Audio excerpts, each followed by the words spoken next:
Soit x une variable aléatoire qui suit la loi exponentielle de paramètres lambda, où lambda est un réel strictement positif donné.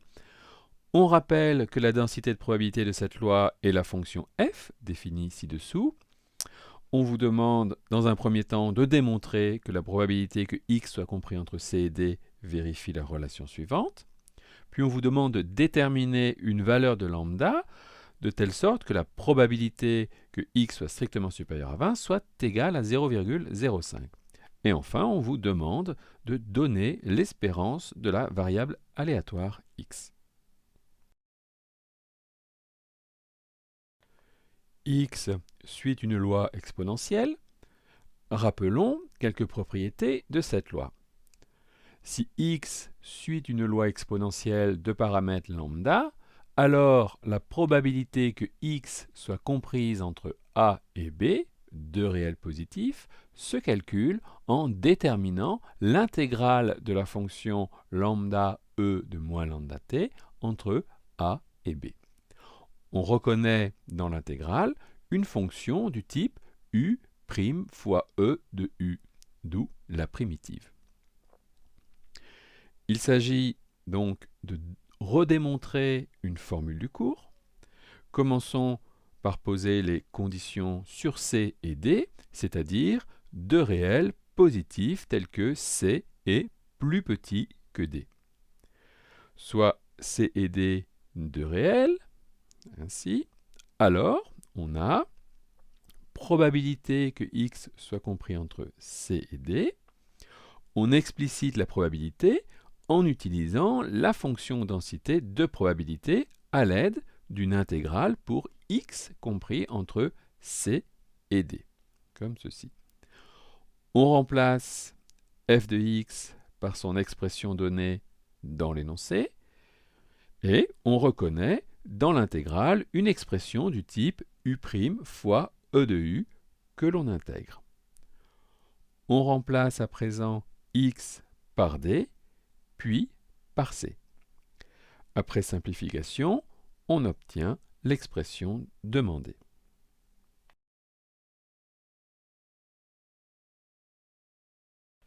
Question petit b.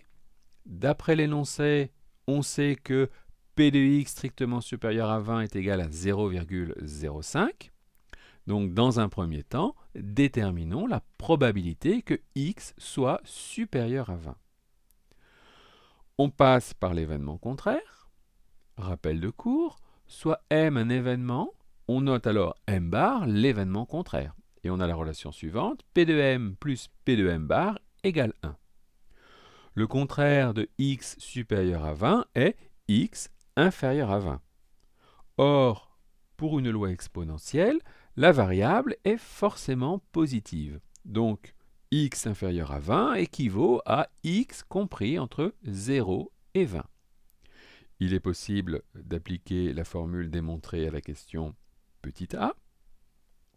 Et après simplification, donc, on obtient. Il s'agit maintenant d'égaliser cette formule à la valeur de la probabilité correspondante, c'est-à-dire ceci.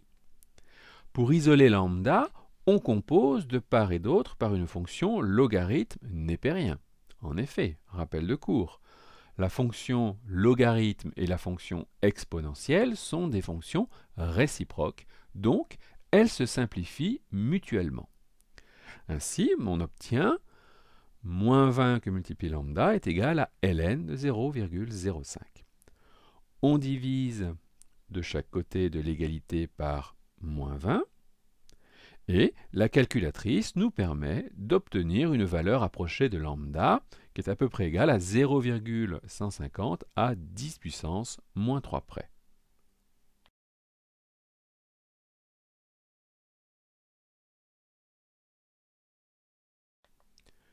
Question petit c. Commençons par rappeler la formule de l'espérance pour une loi exponentielle. Soit x une variable aléatoire, elle suit une loi exponentielle de paramètres lambda. Alors, l'espérance de x est égale à 1 sur lambda, et la variance de x est égale à 1 sur lambda au carré. Ainsi, pour une loi exponentielle, l'espérance de x est égale à 1 sur lambda. On reprend la valeur exacte de lambda trouvée à la question petit b. Donc, on remplace, 1 sur lambda est égal à ceci, et on effectue le calcul à la calculatrice et on obtient par suite que l'espérance de x est à peu près égale à 6,676 à 10 puissance moins 3 près.